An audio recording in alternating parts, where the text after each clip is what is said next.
Hello everyone, कैसे हैं आप सब लोग। आशा करते हैं आप सभी काफ़ी अच्छे होंगे और घर पे अच्छे से स्टडी कर रहे होंगे। सो आपको भी पता है, मुझे भी पता है, काफ़ी दिन के बाद मुलाकात हुई है। लेकिन वो मुलाकात अब डेली ऐसे ही रोज़ाना होती रहेगी। सो बाहर से थोड़ा शोर शराबा आ रहा है, उसको थोड़ा आप नज़रअंदाज कीजिए और थोड़ा स्टडी पे फोकस करते हैं। ओके,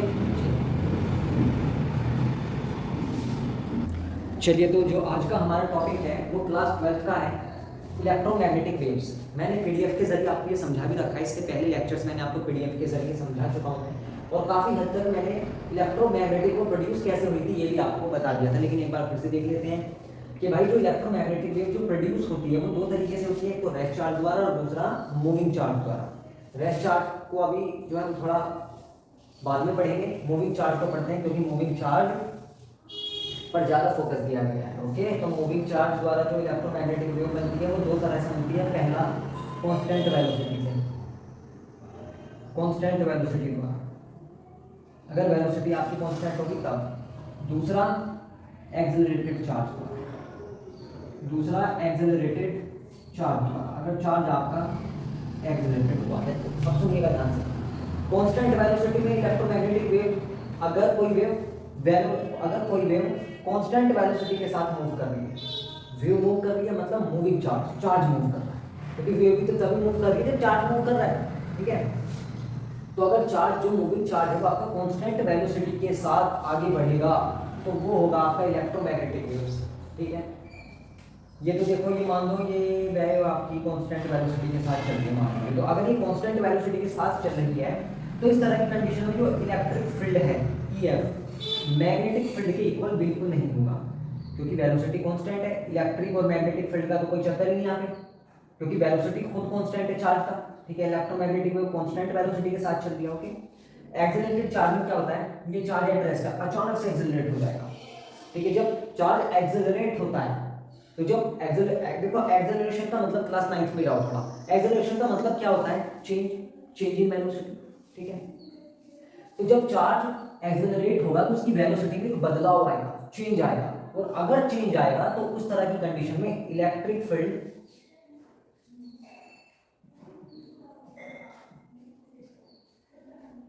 चेंजिंग होगी।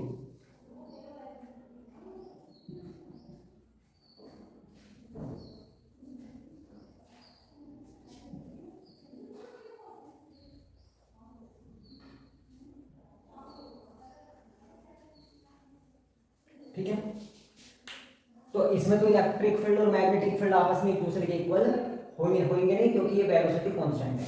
लेकिन यहाँ पे जो इलेक्ट्रिक मैग्नेटिक फील्ड है वो थोड़ा सा बदल जाएंगे, चेंज हो जाएंगे, क्योंकि जो आपकी वेलोसिटी है वो एक्सेलरेटेड है, जो चार्ज है वो आपका एक्सेलरेटेड है, एट रेस्ट था, अचानक से मूव करना चालू कर दिया, तो वो होगा आपका एक्सेलरेटेड चार्ज द्वारा। तो दो तरीके से इलेक्ट्रोमैग्नेटिक वेव बनी।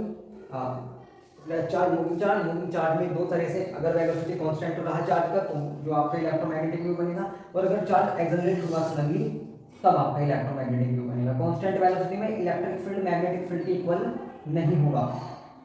ठीक है, क्योंकि वेलोसिटी उसकी कांस्टेंट है, वेलोसिटी कांस्टेंट है, कांस्टेंट वेलोसिटी में कोई इलेक्ट्रिक फील्ड कोई मैग्नेटिक फील्ड इक्वल नहीं होता। लेकिन हाँ, एक्सेलरेटेड में एक चीज होती है कि जो इलेक्ट्रिक फील्ड और मैग्नेटिक फील्ड है वो बदलते रहते हैं, चेंज होते रहते हैं। ठीक है, कभी इलेक्ट्रिक फील्ड ज्यादा हो गया, कभी मैग्नेटिक फील्ड ज्यादा हो गया, कभी इलेक्ट्रिक फील्ड कम हो गया तो मैग्नेटिक फील्ड कम हो गया। ओके, इसको आप नोट कीजिए। चलिए बच्चों, अब अगले टॉपिक पे आ जाते हैं। अगला टॉपिक आपका energy density of electric field, यानी कि इलेक्ट्रिक फील्ड का एनर्जी डेंसिटी, उसकी एनर्जी की जो डेंसिटी है इलेक्ट्रिक फील्ड की, उसका एनर्जी कितना है ये हमें बताना है। मैग्नेटिक फील्ड का एनर्जी या एनर्जी डेंसिटी कितना होगा ये बताना। तो energy density of electric field का एक फॉर्मूला है, डायरेक्टली हमें फॉर्मूला ही पढ़ना है। ओके, तो energy density of electric field को, इलेक्ट्रिक फील्ड की एनर्जी डेंसिटी यानी कि यूई लिखेंगे इसको हम लोग। Energy density of electric field is equal to होगा 1/2 epsilon naught into E square into E square. इसको दिमाग में बैठा दो, इसको दिमाग में बैठा बस। Energy density of magnetic field यहाँ यूई था, मुझे आप बताइए कमेंट में क्या होगा, पॉज करके बताओ। यूबी बिल्कुल सही, 1/2 एप्सिलॉन नॉट की जगह क्या आ जाएगा, म्यू नॉट, जैसे कि हमने पढ़ा था म्यू नॉट बी स्क्वायर। यहाँ इलेक्ट्रिक फील्ड था, इलेक्ट्रिक फील्ड की, यहाँ पे मैग्नेटिक फील्ड तो बी स्क्वायर, मैग्नेटिक फील्ड को बी से डिनोट करते हैं। लो जी, ये भी हो गया आपका। ठीक है, इसको आप फॉर्मूले को नोट डाउन करेंगे अच्छे तरीके से। ओके गाइस, इसीलिए चलते एक छोटा सा डेरिवेशन देख लेते हैं हम लोग, बहुत छोटा सा है, और उसके बाद नेक्स्ट वीडियो में मिलेंगे एक नए टॉपिक के साथ। डेरिवेशन है आपका ये, यहाँ से हमें क्या निकालना, यू ई आपको दिया हुआ है, energy density of electric field 1/2 epsilon naught into E square. ठीक है, ई है ये आरएमएस वाला, रूट मीन स्क्वायर वाला इलेक्ट्रिक फील्ड। ये आप अल्टरनेटिंग करंट में पढ़ेंगे। सॉरी, मैंने पहले इलेक्ट्रोमैग्नेटिक वेव उठाया, इसलिए उठाया कि छोटा चैप्टर था फर्स्ट बुक का, वरना मैं इसके बाद सीधा अल्टरनेटिंग करंट पे जाऊंगा। ओके, तो ई आरएमएस का स्क्वायर। ठीक है, तो U E is equal to 1/2 epsilon naught into E RMS. मैंने आपको ये आरएमएस इसलिए नहीं बताया, अभी छोटा सा ही बताया कि आरएमएस अल्टरनेटिंग करंट वाला है, और इसका मान होता है 1/2 epsilon not E not upon √2, और ये स्क्वायर है यहाँ पे मैंने आपको इसलिए नहीं बताया क्योंकि जब मैं आपको चैप्टर करा दूंगा तब बता दूंगा, आपको थोड़ा कंफ्यूजन क्लियर होगा इसलिए। तो यू ई 1/2 एप्सिलॉन नॉट, ये हो जाएगा ई नॉट का स्क्वायर अपॉन √2 का स्क्वायर होता है क्या, सॉरी ई नॉट का स्क्वायर,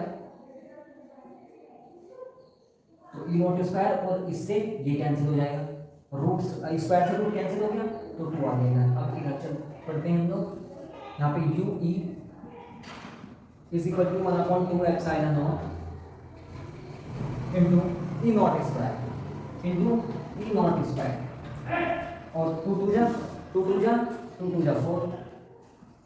छोटा सा डेरिवेशन था, नेक्स्ट वीडियो में मिलेंगे एक नई वीडियो के साथ। ओके, अगला टॉपिक चलेगा टोटल एनर्जी डेंसिटी, तो इसको आप नोट डाउन कीजिए। और थैंक यू, वीडियो देखने के लिए लाइक करें, शेयर करें, सब्सक्राइब करें, और किसी तरह का कोई भी डाउट हो तो तुरंत पूछें। Thank you.